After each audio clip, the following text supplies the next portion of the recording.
Hi, welcome back to Wander in Faith.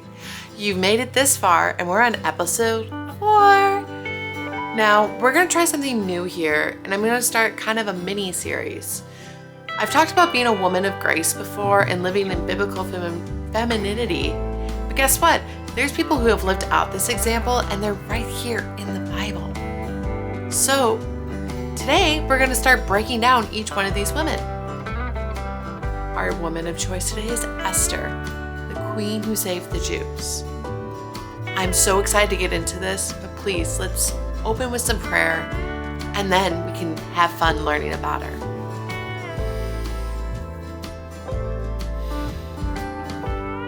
Father, I just thank you for bringing us all together today to learn about the woman that you have created to set as role models for us.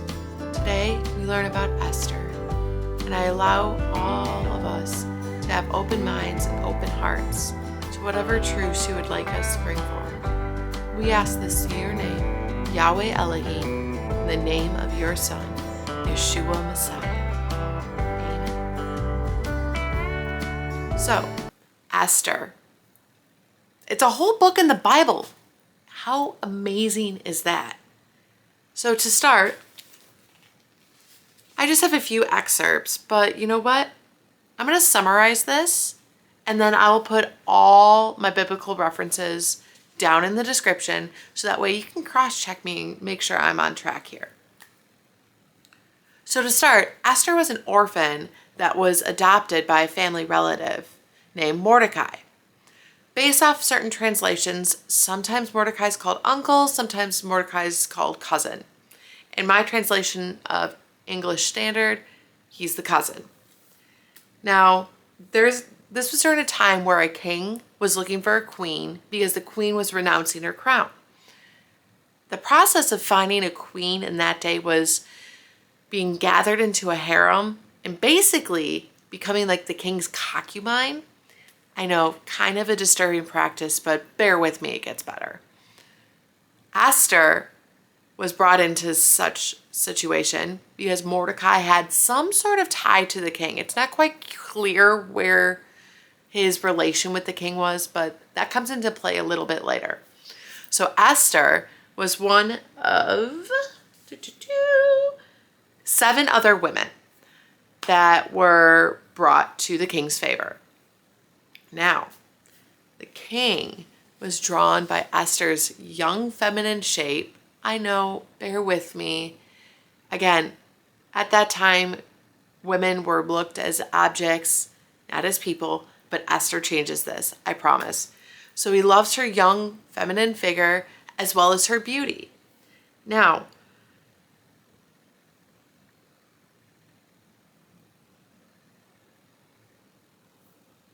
the king fell in love with her and she won over the crown. Sorry, I had to reference something to make sure I was giving it to you correctly.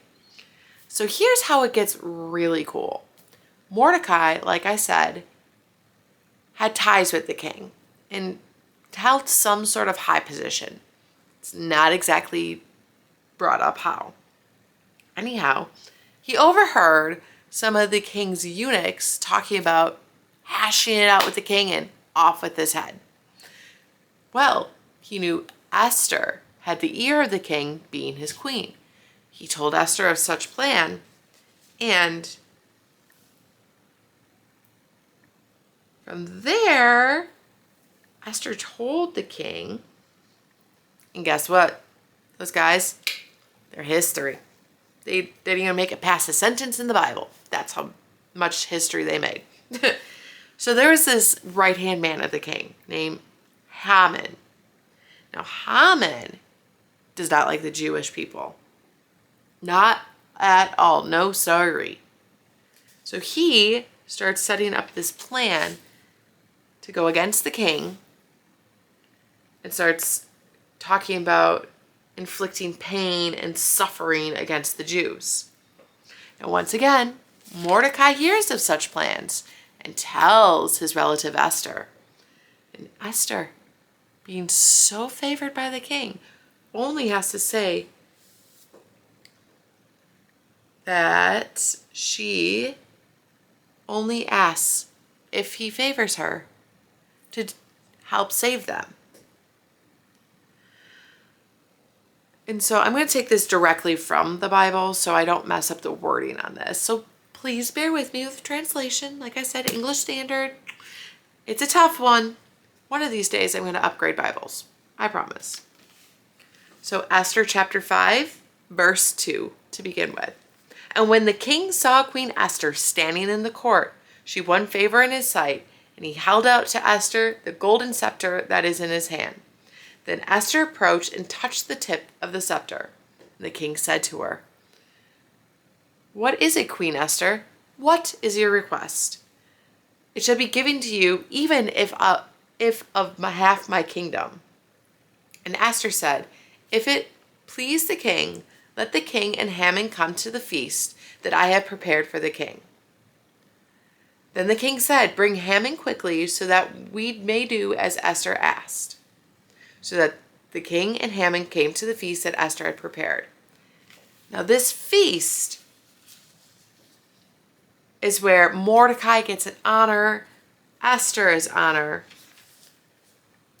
and she reveals the plot to the king in front of Haman. This girl, so dang smart. Oh my goodness. Let's continue learning. Chapter 7, verse 2. Let's back up a verse. And on the second day, as they were drinking wine after the feast, the king again said to Esther, "What is your wish, Queen Esther? It shall be granted to you. And what is your request? Even if half of my kingdom, it shall be fulfilled. Then Queen Esther answered, "If I have found favor in your sight, O king, and if it please the king, let my life be granted for my wish, and my people for my request. For we have been sold, I and my people, to be destroyed, to be killed, and to be annihilated. And if we have been sold merely as slaves, men and women, I would have been silent, for our affliction is not to be compared to the loss of the king." The king said to Queen Esther, "Who is he? Where is he? Who has dared?" Esther said, "A foe and an enemy, this wicked Haman." Oh, isn't that crazy? She invites this guy, knowing what he's about to do or is currently doing. It's not quite sure if the plot's already in plan, and reveals it to him. This is how she saves the Jewish people.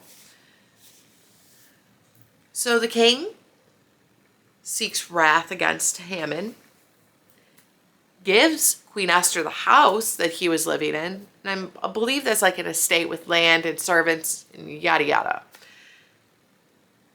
But she is humble and gives it to Mordecai. But here's the thing. The Jews were still being plotted against and violated on. Has anyone heard of the Feast of Purim? I know this is a Jewish feast and it's not very well known. It's the Feast of Lots. But, we have come to more amazement of Queen Esther. She once again asks the king, if he finds favor, to please let the Jews who are living in the city be part of the edict that is going off. And then the king declares this a feast for Esther.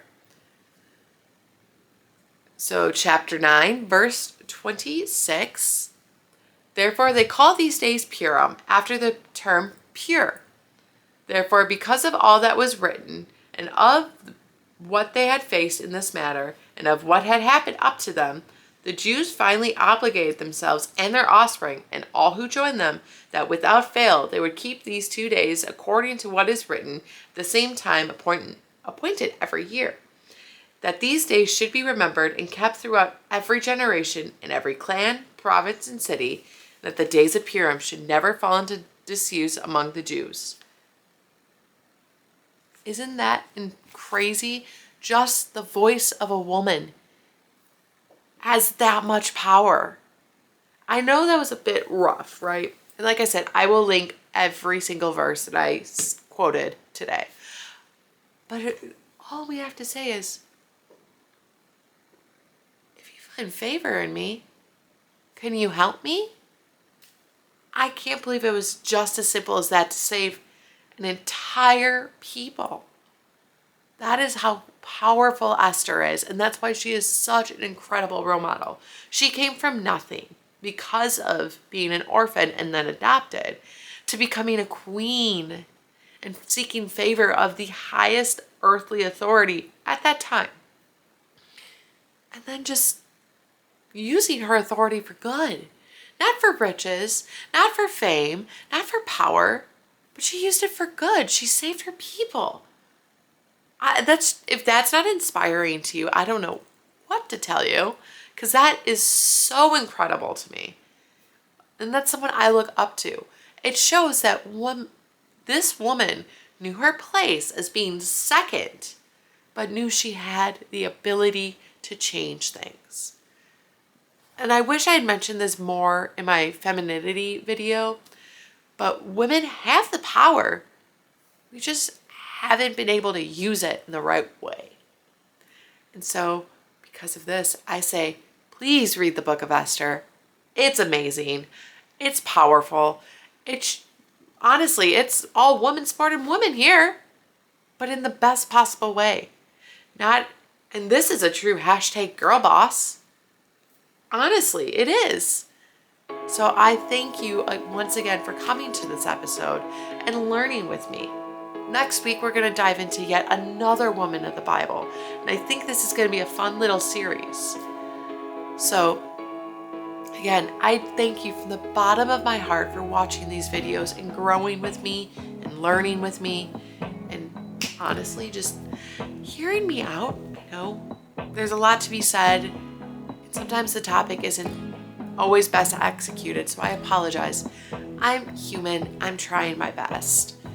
But that being said, Roman Faith Designs has been rebranded, and I'm really excited about this. It has been rebranded to Designed by Emunah. So Designed by Faith. Emunah is the Hebrew word for faith.